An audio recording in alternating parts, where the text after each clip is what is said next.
Buenos días. Estamos en el Hospital Clínico San Carlos, en Madrid. Aquí está a mi derecha Luis Nombela, yo soy Pablo Salinas. Tenemos también en la sala a Marta Barquín de anestesia, Eduardo Pozo de imagen y Raquel, la enfermera que está al lado con nosotros, que nos va a ayudar a preparar el dispositivo. Vamos a pasar a presentar el caso. Lo va a presentar el doctor Fabio Solís. Adelante, Fabio. Muchas gracias, Pablo. Bienvenidos a toda la audiencia. Es un gusto estar con ustedes el día de hoy en el Hambre Week. Como bien dijo Pablo, el equipo que hoy está con nosotros, los operadores Pablo Salinas y Luis Nombela. De enfermería contamos con Raquel Rivas, Andrea López, de ecocardiografía Eduardo Pozos y anestesia Marta Barquín. El caso que les presentamos el día de hoy trata de un hombre de 71 años de edad, cuyo único factor de riesgo cardiovascular a la presentación era hipertensión, sin ningún otro antecedente de relevancia. Como pueden ver, su historia comenzó en junio del 2025, cuando fue ingresado por una isquemia mesentérica de origen embólico, donde se descubrió también una fibrilación auricular de reciente diagnóstico. Para tratar esta complicación requirió la aparatomía. El paciente, una vez que se fue de alta, se egresó con Clexane 60 miligramos cada 12 horas, con el plan de cambiarse anticoagulación oral en el futuro. Sin embargo, a los 3 días de que esto comenzó, regresó al hospital por un hematoma retroperitoneal espontáneo que requirió 5 concentrados eritrocitarios y una intervención de radiología intervencionista para poder contener el sangrado. En cuanto a los estudios realizados en este ingreso, pueden ver que de inicio se muestra con una hemoglobina de 14 gramos, el electrocardiograma con fibrilación auricular, el ecocardiograma con disfunción leve del ventrículo izquierdo, una insuficiencia mitral leve y sin ninguna otra alteración de importancia. Los scores de riesgo, un CHA2-VASc de 3 y un HAS-BLED de 4, y en la angiografía coronaria, pues una lesión no significativa, intermedia de la circunfleja. En la tomografía, para observar la orejuela, encontramos una morfología de Windsock, un ostium de 32 por 22 milímetros, una landing zone de 20 por 23, medio de 21.7. Y en cuanto a la clasificación para predecir la dificultad del procedimiento, la ELAC, encontramos 2 características en la anatomía de este paciente, que es el ostium grande, y en cuanto al eje, pues un pronunciado en cuanto a anterior. Esto nos da una puntuación de 2, lo que le confiere un riesgo moderado de complejidad. En cuanto a los dispositivos que se predicen utilizar, pues bueno, lo observamos aquí en la pantalla, nos comentarán un poco más adelante Pablo Salinas y Luis Nombela, pero básicamente esa es la presentación del caso. Muchas gracias, Fabio. Ese vídeo está muy bien. Aquí estábamos discutiendo, Luis y yo, antes de empezar, si es una manga o es un chicken. No sé, a lo mejor Luis, mientras yo voy subiendo la vaina transeptal, a lo mejor Luis puede comentar un poquito la anatomía y cómo se afronta esto en función de si lo consideras de una manera o de otra. Sí, pues vamos, yo creo que en la imagen de la angiografía, del TAC, ¿no? Se ve que es un chicken. Inicialmente en el TAC nos parecía que lo importante de los chickens es saber dónde está el ángulo, si gira de forma precoz o gira ya más distal, que lo tenemos menos en cuenta a la hora de cerrar la orejuela, ¿no? Lo que nos interesa es bien el landing, en la zona que es donde queremos colocar el dispositivo. Por el TAC parecía que giraba de forma distal. Ahora estamos viendo por la ecografía, que no sé si lo estáis viendo ahí, que el giro no es tan tardío, ¿no? Sino que es algo más precoz de lo que se parecía observar por el escáner. Otra cosa que hemos visto, que también podréis ver ahora por la angiografía, es la escoliosis tan pronunciada que tiene el paciente. Y bueno, no hemos tenido mayores por ahora dificultades a la hora de subir las guías por ahí, pero bueno, pues también a veces pues puede dificultar un poco la punción transeptal. Ya vamos a subir con la aguja de Brockenburg. Nosotros normalmente hacemos la punción transeptal con aguja, y si hay algún problema a veces necesitamos el electrobisturí. Sí, normalmente hacemos el setup que veis, es sedación. Tiene el paciente una mascarilla ¿Le hemos puesto mascarilla laringea? No, no. simplemente estamos con la boquilla. Bueno, hay una mascarilla laringea de endoscopia que va muy bien con la sonda mini, que en ocasiones usamos, pero esta vez simplemente está con la sedación y un abrebocas para el transesofágico. Y contamos con la colaboración de anestesia regularmente, es decir, que no es solo porque esto sea un curso, sino porque lo hacemos habitualmente. Y la punción, pues normalmente es aguja simple. Si se cuesta atravesar, lo que hacemos es usar una guía coronaria y el tercer paso sería la radiofrecuencia. Vamos a ver si nos afecta la curvatura de la anatomía de la punción. Esperemos que no. Y Edu, vamos a bajar sobre el septo, ¿vale? Ahí yo noto el primer saltito, seguramente a la aurícula, todavía no a la fosa. Sigo bajando. Sí, parece que estamos por angiografía Y ahí anteriores, ¿no? Y tengo contacto. Vale. Entonces nos vamos a girar un poquito más. Y entonces ahí... ¿Perdón? Escuché algo. Bueno, ahí al ecografista lo que hay que pedirle es que nos siga la punta del catéter. Es importante porque a veces ves stenting, pero no estás viendo el catéter y ahí Edu nos está enseñando exactamente dónde está la puntita de la aguja, ¿no? Si quieres comentarlo, Edu. Sí. En principio es...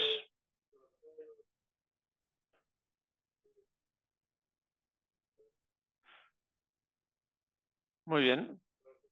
está bastante, eso es. Vale. Confírmame que no se ha movido, que ha hecho una inspiración fuerte el paciente y se ha desplazado todo un poquito.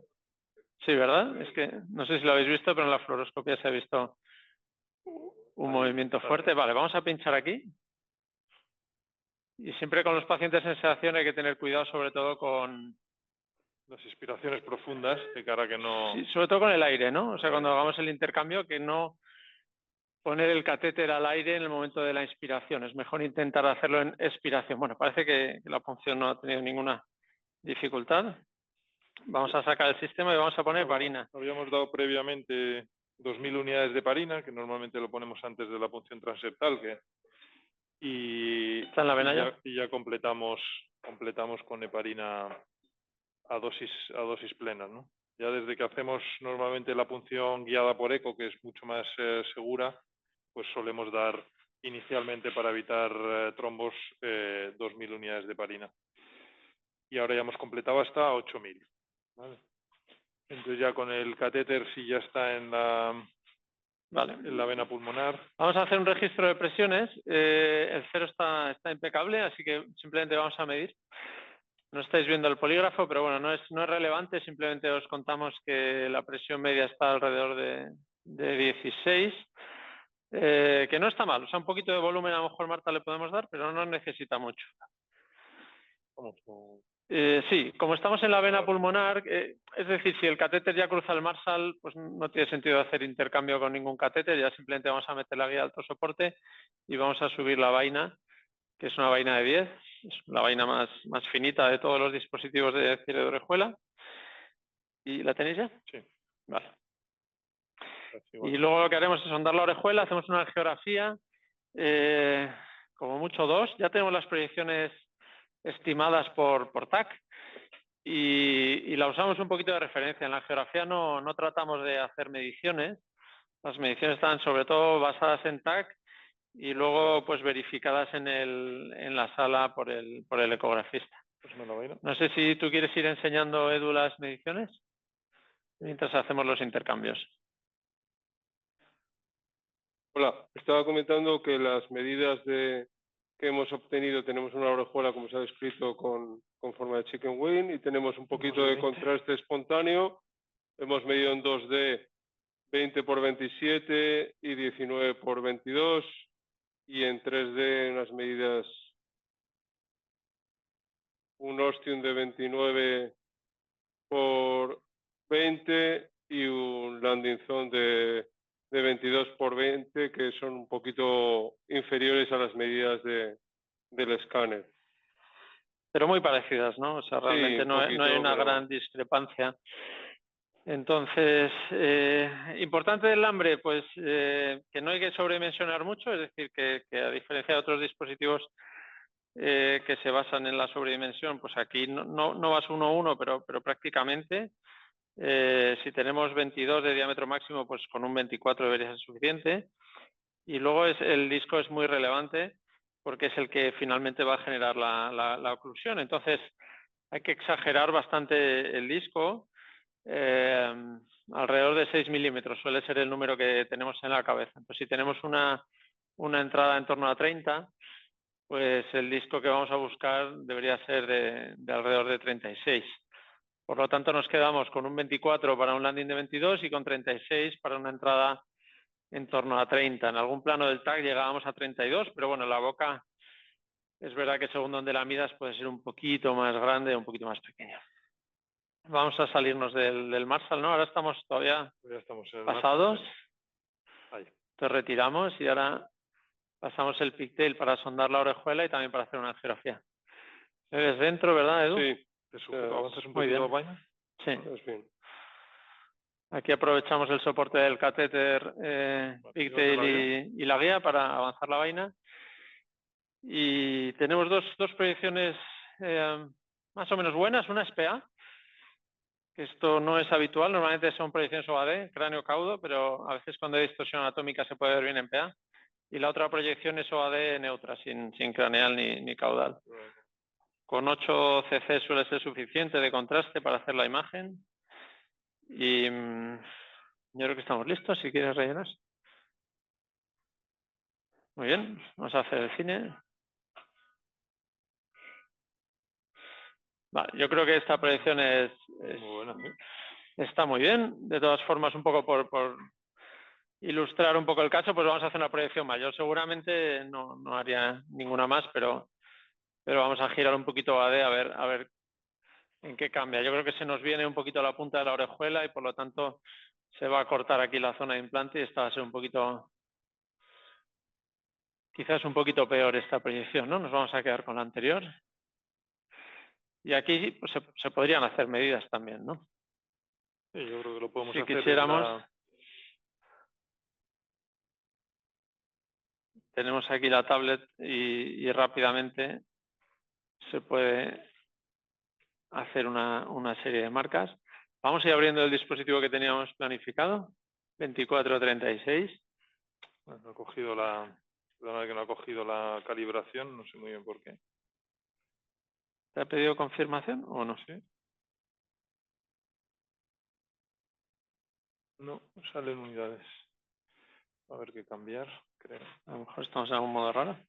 Reiniciar. Sí, pero coge unidades. No, Vale. Bueno.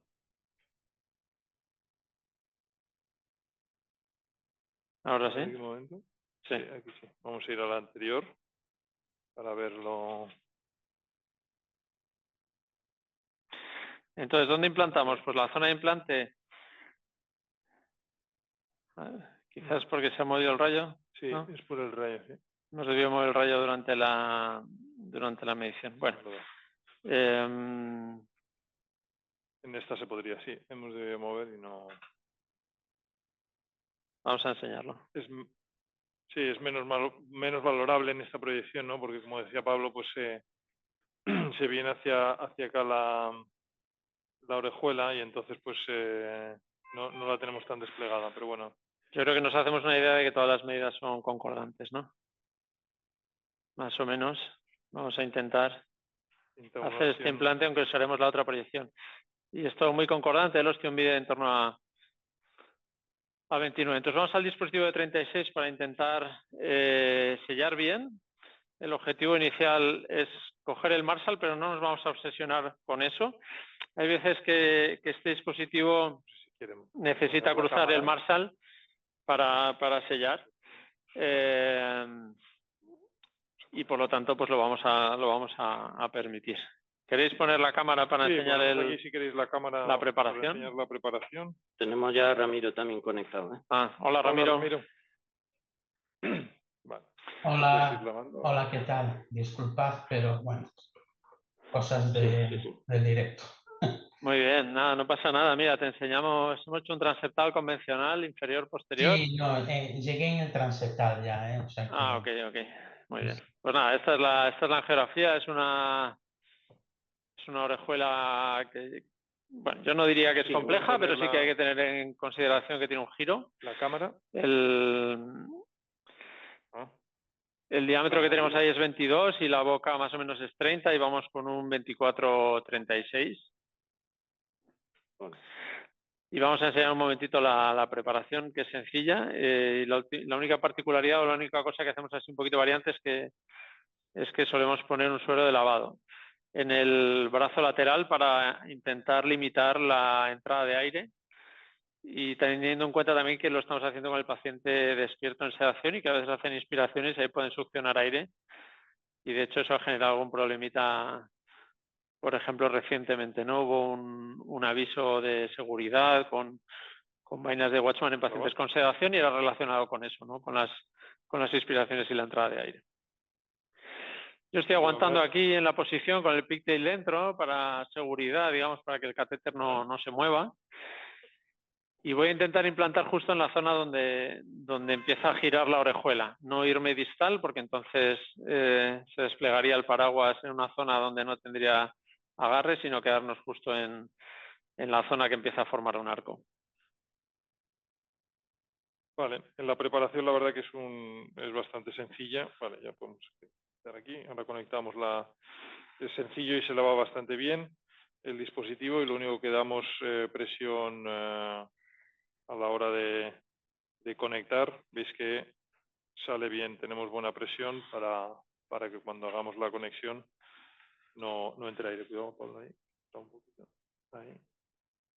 Vale. Vale, conectado aquí. Déjame una compresa, por favor.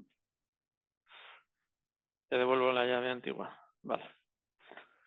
Entonces ahora Luis avanza un poquito el dispositivo. Como lo hacemos sobre presión positiva, Vale, pues es casi imposible que pase aire. ¿Y ahora habéis bajado el lavado ya? Sí, vale, por no meter mucho volumen. Entonces vamos a subir con el dispositivo. Como en otros dispositivos también hacemos tracción, comprobamos que está anclado por el tornillo y tenemos control de él. Y ahora lo vamos a llevar a la punta y si queréis, no sé si se verá bien, pero hay veces que la máscara que hace el Coronary Tools Philips se ve bastante bien. Les puedes poner en pantalla completa las herramientas coronarias porque así van a ver un poquito la máscara de la orejuela. O más que en pantalla completa, a lo mejor la angio, ¿no? Ahí está bien. Ahí. Pero entonces no ven el eco, ¿no? No, yo diría la angio sustituirla por herramientas coronarias. Ponles el eco para que lo vean. Entonces aquí al ecografista siempre le pedimos que nos coja un plano de 45 y el X-plane. Vale, ahí está bien, ahí está bien. Entonces veis la máscara, veis la angiografía y entonces con cuidado de que no se salga la vaina, simplemente llevamos el dispositivo hasta la parte distal y retiramos un poquito la vaina para exponer la primera parte de los ganchos y ahí normalmente profundizamos y colocamos. Entonces ahora nos vamos a fijar más en el eco que en la fluoro y le vamos a preguntar al ecografista que queremos justo aterrizar en donde empieza a doblar la orejuela. ¿Cómo nos ves ahí de profundidad, Edu? En profundidad, bien, hay que girarlo un poquito hacia anterior. Vale, entonces voy a girar un poquito antihorario para acercarme más a la pared anterior. Se te ha profundizado un poco, pero... Sí, muchas veces ocurre, ¿no? Cuando le das giro antihorario que entra un poquito más. Yo creo que estamos ahí. Aquí el cable muchas veces, al empujarlo, ahora voy a empujar el cable, y el dispositivo a veces al abrirse gana un poquito de espacio. Voy a hacerlo muy despacito.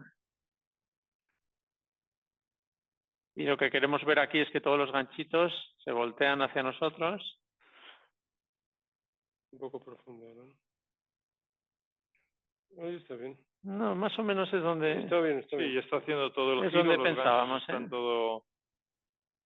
Vale. Dejamos esto. Aquí tenemos el paraguas desplegado. No está ortogonal la proyección, pero sí que vemos que todas las puntitas están vueltas hacia adentro y eso es lo que le da, digamos, la seguridad. Al implantar la podemos comprobar en el eco. Yo creo que sí que está un poquito libre hacia el chicken, ¿no? Una parte del dispositivo, pero la otra en 45 grados está bastante bien. Entonces vamos a sacar el disco, vamos a ver qué tal queda aquí, y si no podríamos recolocar un poquito más proximal.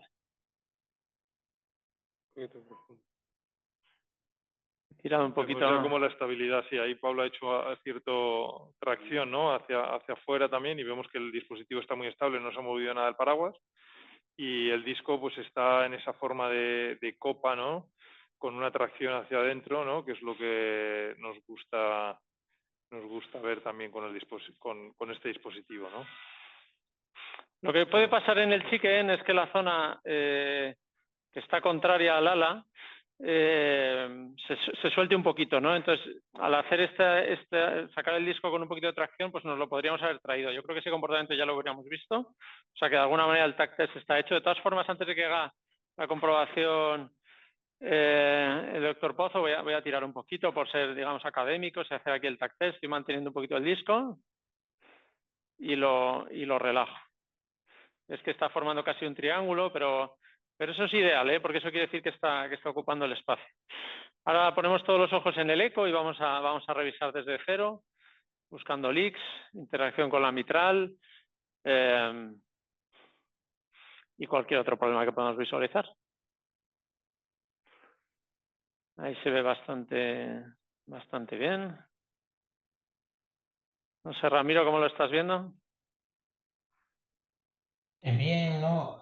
Por lo que veo, con respecto a lo que habíais previsto, veo que no supera el Marshall, con lo cual, bueno, pues no sé si estaríais más a gusto con que el disco estuviera. Yo hay veces que este dispositivo, aunque no es que tenga muchísima experiencia, pues para recolocarlo, pues eso, hago un poco de tracción y vuelvo a conseguir que el disco se conforme de nuevo, y con eso consigo a veces, pues eso, coger un poco más de área de cobertura del disco.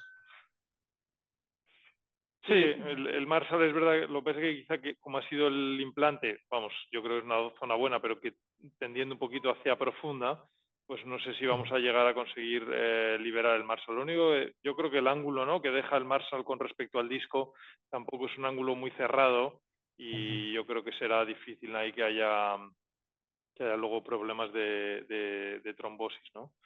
Yo me estoy fijando mucho en el sellado y la verdad es que me gusta mucho. Creo que es completo, y me preocupa más eso que dejar un poquito de Marshall. De hecho, en la puntuación, digamos, o uno de los parámetros que mides en la complejidad era el Marshall un poquito largo. Entonces, de alguna manera se ve esa pequeña crestita que se está viendo en el Live 3D ahí arriba, se está viendo una pequeña cresta que quizás sean, pues no sé, 5 milímetros de Marshall que protruye ahí, pero a cambio el sellado es muy bueno. Si lo dejamos más proximal, a lo mejor agarra el Marshall, pero no hay un sellado tan bueno, y al final lo que importa aquí es, yo creo, tener cero leak, ¿no? Porque este dispositivo es puro disco, el mecanismo de sellado, y entonces no puedes permitir ni 1 milímetro de leak para tener resultados óptimos.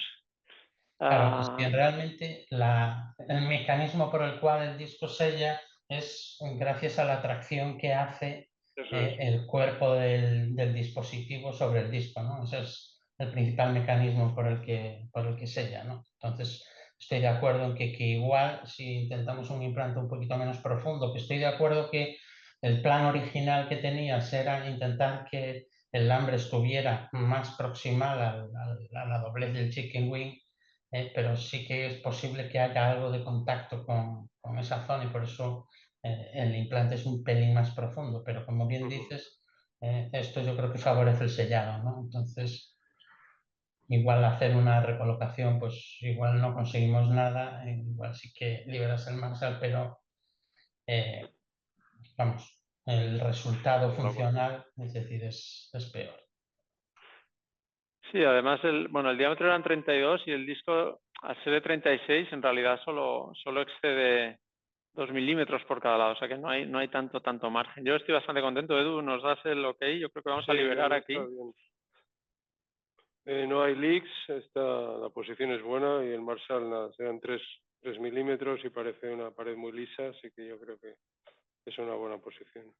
yo creo que no lo vamos a poder colocar mejor. Luego este paciente lo incluiremos seguramente en el registro Lambre-SAP, que es antiagregación simple. Y uno de los criterios para mí de incluir el paciente también es que tengamos un sellado perfecto, ¿no? Porque eso te da tranquilidad a la hora de dejar un solo antiagregante. Así que este paciente, si no tiene complicaciones que no se prevén, pues mañana se incluye en el estudio. Vamos a filmar, si quieres, la posición final. En PA y en derecha, ¿no? Que eran las que teníamos. Esto sería PA. Y no sé si se ha modificado algo al soltarlo. Yo creo que no se ha movido nada, ¿no? Ha sido una liberación muy estable.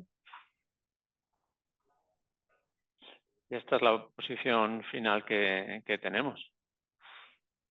Así que estamos contentos. Como veis, ha sido un procedimiento de, no sé, quizás 25 minutos.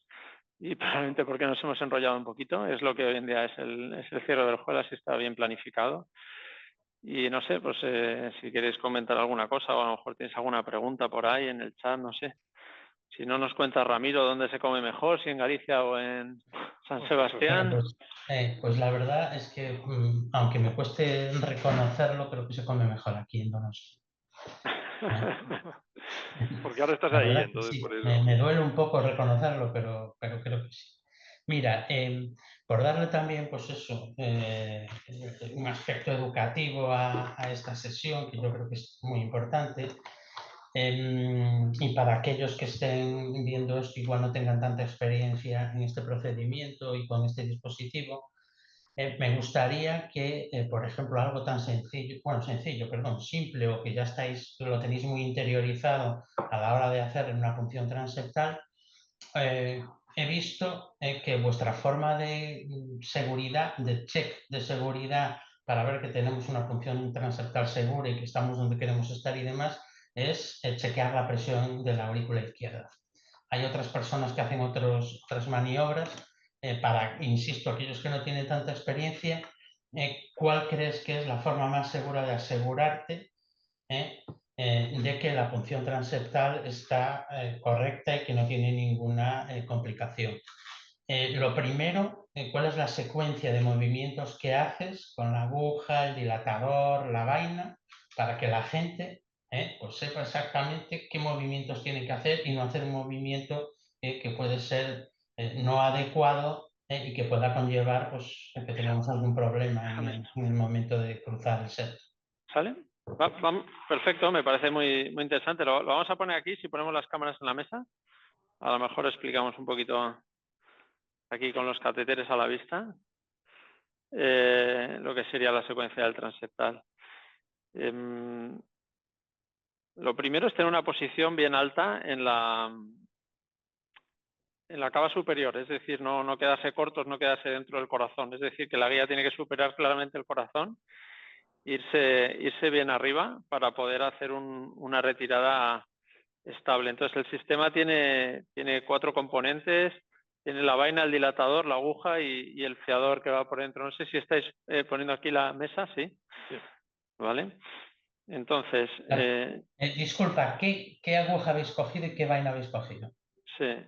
Esto es un SL1 y la aguja es una BRK XS. XS no es el tamaño, es extra sharp, es decir, que está extra afilado. Entonces, vamos a llegar a una posición. Nosotros hay 2 maneras de subir la aguja por dentro de la vaina. Una sería lavando y otra sería con el fiador. Si subes con el fiador o mandril, es importante que antes de llegar a la posición ya de punción lo retires para evitar que asome por el otro lado y lo vas a retirar, y normalmente conectamos la presión. Nos quedamos aproximadamente a 1 centímetro o 1 dedo y veis que aquí en la punta no sobresale la aguja. Y vamos a colocar la vaina, como decíamos, un SL1 por retirada en la fosa oval. Esto se hace en 2 pasos. Normalmente tienes un pequeño salto de la cava superior a la aurícula y luego de la aurícula a la fosa. Y una vez que estás en la fosa, habrás bajado normalmente a las 4 o 5 del reloj. Es decir, aquí veis, estos serían las 3 y estos serían las 6. Pues iríamos en una posición intermedia. Y si todo va bien, pues estarías en la fosa en una posición intermedia. Luego ajustaríamos hacia posterior, haciendo más giro horario, y quizás bajando un poquito. Y en este caso hemos cogido una posición muy inferior y muy posterior. Una vez que estamos en la posición, si estamos conformes, lo que haremos es avanzar la aguja de esta manera. Avanza la aguja y va a sobresalir la punta unos 4 milímetros. Si hemos atravesado, nosotros vamos a ver que ha cambiado la presión. Quizás la otra forma sencilla de hacer esto es pasar una guía coronaria. Una guía coronaria es una herramienta muy sencilla que está disponible en todas las salas y que si sale hacia el otro lado te puede ayudar además a avanzar luego el sistema con más estabilidad. Una vez que comprobamos que estamos al otro lado, lo que hacemos es avanzar la parte de plástico, es decir, vaina con dilatador para cubrir la punta de la aguja y volveríamos a la posición de partida. Aquí el error sería, digamos, retirar la aguja para atrás. La aguja nunca retrocede, sino que una vez que ha llegado aquí, la aguja queda fija y avanzamos la parte de plástico. Una vez que tenemos esta parte ya protegida, avanzamos todo el sistema, 1 o 2 centímetros para pasar esta zona de transición que está aquí. Como veis, son más o menos 2 centímetros desde la punta del dilatador hasta la transición, y una vez que ya está conseguido eso, se desmontaría el dilatador de la vaina y se retiraría todo junto. Es importante no retirar la aguja antes de tiempo porque entonces perderíamos todo el soporte y entonces estaríamos en la aurícula izquierda en esta posición. Nosotros hemos avanzado un poquito más de lo normal y nos hemos metido en la vena pulmonar y entonces ya directamente hemos avanzado la guía. Una vez que haces el transeptal, heparina, y si quieres medir presión para ajustar volumen. Y comprobáis que no haya habido derrame pericárdico y demás con el eco, ¿no? Sí, la verdad es que es difícil tener problemas si la visualización con eco es buena. Quizás si eres muy ambicioso y te vas muy posterior, claro, podrías hacer una punción por el seno transverso o quizás a la parte más posterior de la aurícula. Quizás ese sería el único riesgo, ¿no? Ser como muy ambicioso de irte muy posterior. De hecho, quizás un mecanismo de seguridad, si efectivamente ha sido muy posterior, es antes de avanzar todo el sistema, y cuando sabes que ya estás en el otro lado, darle un pequeño giro anterior para evitar esa posibilidad que dices, ¿no? Bueno, pues yo creo que esto es muy útil. Otra cosa que quería comentar ya directamente en relación al dispositivo y probablemente con todos los procedimientos de cierre de orejuela, pues yo creo que cada vez más grupos hacen el TAC preimplante para tener, digamos, una idea de las medidas de la morfología y de las medidas de la orejuela, de la zona donde hay que hacer la punción transeptal. Entiendo que seguís esa recomendación, ¿no? Cuando os sugieren, digamos, una zona de punción un poco diferente, pues bueno, sí, pues os ajustéis a eso, ¿no? Efectivamente, Ramiro, nosotros intentamos ya hacer TAC en todos los pacientes programados para cierre de orejuela, salvo en aquellos pacientes en los que tenga muy mala función renal e intentamos evitar ahí el contraste, con lo cual nos guiamos con el eco transesofágico o por lo que sea, si logísticamente pues el TAC no está disponible en las próximas horas y hay que hacer un cierre de orejuela más, digamos, más precoz, ¿no? O sea, entonces, pero sí, en principio utilizamos el TAC para todos los pacientes de... ¿Y os habéis encontrado en alguna ocasión que hayáis tenido que cambiar la decisión con respecto al dispositivo, el tamaño, etcétera, cuando habéis hecho el transesofágico en sala? Pues no sé, por ejemplo, igual la volemia del paciente ha cambiado y tenéis que sobre la marcha pues tomar otras decisiones, o no, os tenéis a lo que habéis visto. Bueno, típicamente ajustas un poquito a la baja, sobre todo cuando estás en duda entre dos tamaños, ¿no? También depende un poco cómo hagas la medición del TAC. Es decir, si haces la medición del TAC tú mismo, si tú trabajas en tu estación de Trimensio, lo que tienes que hacer, bueno, Trimensio o la que tengas, ¿no? Pero ajustar, digamos, este círculo donde vas a medir los diámetros un poquito al interior. Si vas muy ajustado a la transición entre contraste y pared, seguramente vayas a encontrar un poco más de sobredimensión. Pero nos fiamos más del TAC. Hay alguna vez también que el paciente está en ritmo sinusal y hay una contractilidad muy significativa, que eso en el TAC pues evidentemente no lo ves, y eso a veces te lleva un poquito a rebajar no digo una talla, pero cuando estás en una zona de transición, pues irte también a una talla un poquito más pequeña. O sea, que digamos que, sobre todo con este dispositivo, porque al principio con este dispositivo seguíamos un poco la misma sistemática que con otros, y entonces yo creo que inicialmente sobredimensionábamos este dispositivo quizá más de lo que fuera necesario, ¿no? Y ahora, como bien has dicho, creo que ahora se tiende igual no exactamente a 1:1, pero sí a no sobredimensionar. Y cuando nos encontramos en una zona gris, parece que gusta más irse al tamaño más pequeño. ¿Qué opinas? Sí, yo también, vamos, estamos de acuerdo con eso, ¿no? O sea que este dispositivo necesita cierto espacio para que los brazos vayan dando, los brazos de la umbrella vayan dando la vuelta, y nosotros con una sobredimensión eso de casi 1:1 o algo más de 1:1, un milímetro, pues normalmente es lo que solemos hacer, ¿no? O sea que efectivamente no hay que sobredimensionar tanto como con los otros. Y además es un dispositivo que relativamente, vamos, es muy estable, y además haciendo un tag test importante que puedes hacerlo, pues compruebas la estabilidad del dispositivo sin problemas. Sí, yo creo que además lo dice la práctica, ¿no? Lo que en general estamos viendo es, si acaso, algún derrame pericárdico, ¿no? O sea, un caso de cada 100 o por ahí. Yo creo que todos hemos tenido la experiencia, derrame a veces incluso diferido, cosas que no puedes llegar a notar ninguna anomalía o un implante que digas, es que estoy un poco preocupado, he hecho muchas recapturas. A veces hemos tenido algún caso de implantes simples que han tenido un derrame pericárdico por cercanía de la pulmonar o quién sabe por qué. Seguramente los ganchitos del dispositivo, y embolizaciones no hay, por lo menos nosotros no hemos tenido, es excepcional, ¿no? Y el derrame pues todavía persiste por ahí. Entonces yo creo que ante la duda pues probablemente una talla menor sea lo razonable. Luego, aunque hoy no ha sido necesario, explicad por favor el mecanismo para recapturar el dispositivo. ¿Qué hacemos? ¿Retiramos el dispositivo? ¿Avanzamos la vaina? Explicar bien esto, porque yo creo que esto es importante. Bueno, el movimiento con las manos debería ser contrario al que haces para liberarlo. Entonces, si has hecho una liberación completa, ya tienes el disco, pues lo que vas a hacer es empujar la vaina, pero ahí sí que necesitas un poquito de contratracción del cable, porque si no, no te va a entrar. Y luego lo más delicado es a la hora de recapturar el paraguas.